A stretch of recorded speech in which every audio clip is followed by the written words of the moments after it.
अरे हाली हाली चल, ऐसे धीरे धीरे कहाँ चलता रही? चल चल चल चल चल अब घर आगे नहीं। चल चल चल। ए शैलेश भैया, भाई भौजी के लगे कहाँ घूमता रहो? अरे अरे भाई घूमत नहीं की, गई रही इलाहाबाद। जन लो तार भौजी एसडीएम के तैयारी करता रही हो, तो वो जे कुल कोचिंग में फीस उस बाकी रहे तुहे कटा पिटा के लेके आवता नहीं। अब घर ही झाड़ू पोछा करिए मजे के चौका बर्तन। का है अब ना पढ़िए का? ना ना ना ना भैया अभी ना पढ़िए। देखते बड़ा कि कितना जुग जमाना खराब चलता है। मान लो इनका के पढ़ा लिखा के एसडीएम बना देनी हो, आ कल के दूसरा से ही फरार हो जास तो हमार का होई? ना दादा ना, हमरा के हीरा ठाकुर रखे बने के। तहरा के हम फरार होखे वाला लागता नहीं का? चल चल चल चल घर झाड़ू पोछा कर। चल चल चल चल चल। अरे काहे देवर जी कनियावा के घरे लेके आवतानी, तबियत उबियत ठीक बा ना? पढ़त रहली है ना? अब ना पढ़िए। काहे देवर जी? हो गई इनका पढ़ल लिखल, अब ना पढ़िए। बाप रे बाप, कैसे तई ज्योति मोरिया हमारा आँख खोल दिली हो। न तो कल के इहो एसडीएम बन जाए तब तो हमार पिछुड़ा पर लात मार के इहो चल जाए। अरे का भइल है?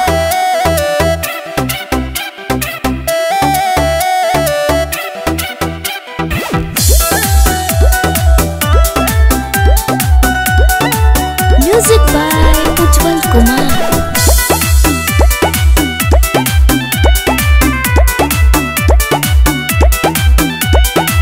काहे छोड़ैला ह तू मौगी के पढ़ाई? ले पढ़ लिख त पैसा कमाई। ना चाहिए मेहरारू के कमाई। अरे देवर जी का हो? काहे छोड़ैला ह तू मौगी के पढ़ाई? ले पढ़ लिख त पैसा कमाई। की कहत रहला बड़ी अच्छा जनाना है। आइए भौजी, ये तो सुघर बढ़ले बिया, लेकिन जान तारू आजकल के जुग जमाना बड़ी खराब बा। अब न्यूज पर नहीं खुद देखत का आजकल ज्योति मोरिया के भतार ज्योति मोरिया के पढ़ा लिखा के आज एसडीएम बना देलस। अब वो ज्योति मोरिया दूसरा से फंस गइल। आई हो दादा हमरा नइखे पढ़ावे के अपन मेहरारू के। हैला सुनो, हमको मौगी को नहीं एसडीएम बनाना है कि खराब जमाना है।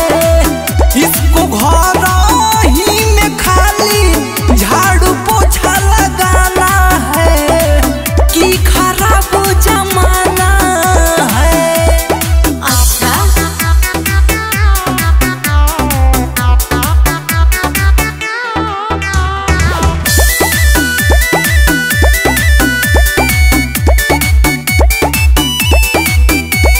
सबके देवरुआ अलग अलग सोचबा, हमरा बहनिया में नाही खरोचबा। समझता रह देखा ज्योति कैसे कैली अपना मर्द के साथे, यही से सारा लोग डेराइल अपना मेहरी से बाटे। झूठा मुठ के नया छरम लगाना है।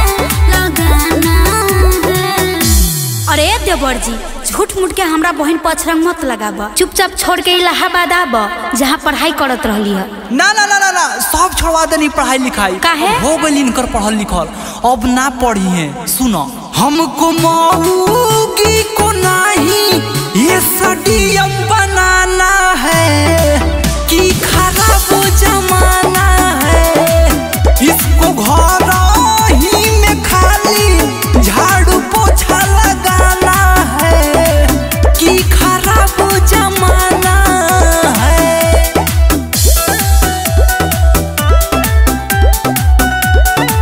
Music by Ujjwal Kumar.